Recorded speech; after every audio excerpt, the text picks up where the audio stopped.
আসসালামু আলাইকুম। 23শে এপ্রিল 2026-এ আমার বিবাহ অনুষ্ঠিত হয়েছিল।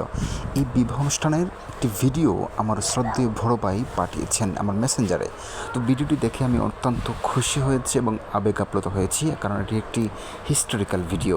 এবং আমার আগদুটি সম্পন্ন হয়েছিল এই মসজিদে, এবং মসজিদে উলামায়ে কেরাম, আত্মীয়স্বজনদের একাংশ এবং সকলে কিন্তু উপস্থিত ছিলেন।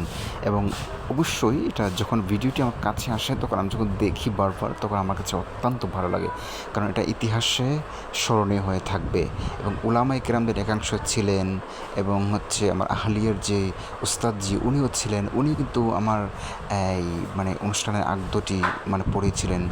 তো এত ভালো লাগলো, এবং এটা আমাকে বারবার স্মরণ করে দিবে এবং ইতিহাস আমাকে ইয়াদ করে দেবে। এই যে উনি হচ্ছেন উস্তাদজি, এবং উনি আমাকে বিবাহ সম্পন্ন করেছেন, আগদ পড়িয়েছেন, কবুল করিয়েছেন আগে। তো সবাই ভালো থাকবেন এবং আমাদের জন্য দোয়া করবেন, যাতে সুস্থতার সাথে, শান্তির সাথে, ভালোবাসার সাথে জীবন যাপন করতে পারি এবং ইসলামের পথে সুন্দরভাবে সুন্নাহর পথে চলতে পারি। আসসালামু আলাইকুম।